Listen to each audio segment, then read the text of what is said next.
اب یہ ساری بات جو ہے نا میں آپ کو جو بتا رہی ہوں ولاگ میں، یہ ساری بات آپ کو میں زاہد کی زبانی سنا رہی ہوں کہ یہ زاہد نے گفتگو کرتے ہوئے بتائی ہے، جو کہ میں آپ لوگوں کو سنا رہی ہوں، آپ لوگوں کو بتا رہی ہوں۔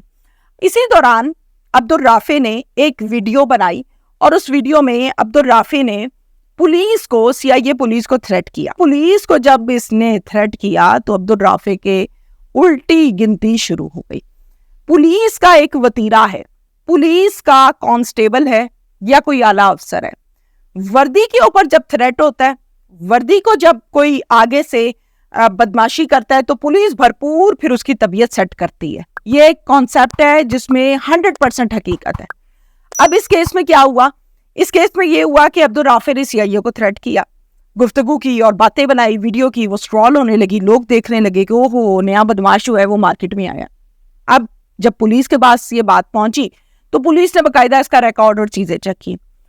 عبدالرافع کے اوپر بے شمار منشیات کے پرچے، قتل، اقدام قتل، بھتہ خوری، بلیک میلر، تھریٹ کرنا، ہراساں کرنا اور اس ٹائپ کے بے شمار FIRs موجود تھی۔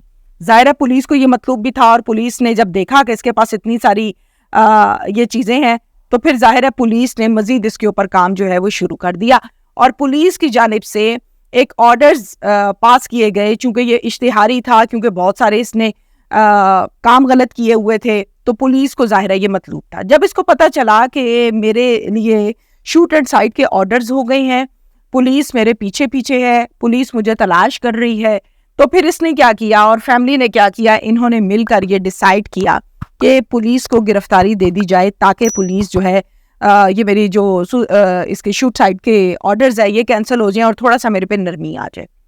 اس بات کو مد نظر رکھتے ہوئے زاہد نے اپنے بیٹے کو بھی سمجھایا ہوگا، یا جو بھی ہوا، یہ شخص پولیس کے پاس پیش ہو گیا گرفتاری کے لیے۔ جب یہ شخص پولیس کے پاس گرفتار ہو رہا تھا اور یہ سارا معاملہ ہو رہا تھا تو عبدالرافع اپنے ہی ساتھی کی گولی کے ساتھ فوت ہو گیا، اس کو گولی لگی اور وہ فوت ہو گیا۔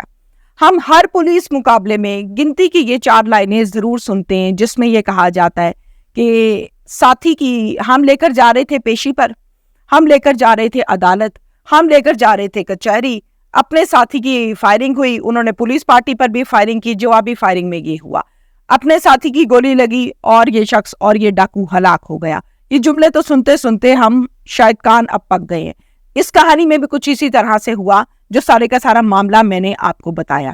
اب ہو کیا رہا ہے؟ فیملی یہ کہہ رہی ہے کہ ہمارے ساتھ یہ زیادتی ہوئی ہے، ایسے نہیں ہونا چاہیے تھا۔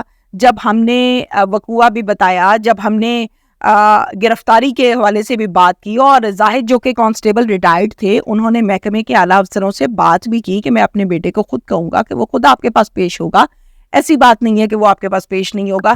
ساری بات افسروں نے سنی بھی تھی، سب کچھ تھا، تو پھر یہ کیا ہو گیا؟ پھر میرے بیٹے کو گولی مار دی گئی۔ ظاہر ہے باپ تھا، ڈاکو بھی جب مرتا ہے نا تو اس کی ماں بھی روتی ہے بیٹھ کے، یہ رشتہ ایسا ہے۔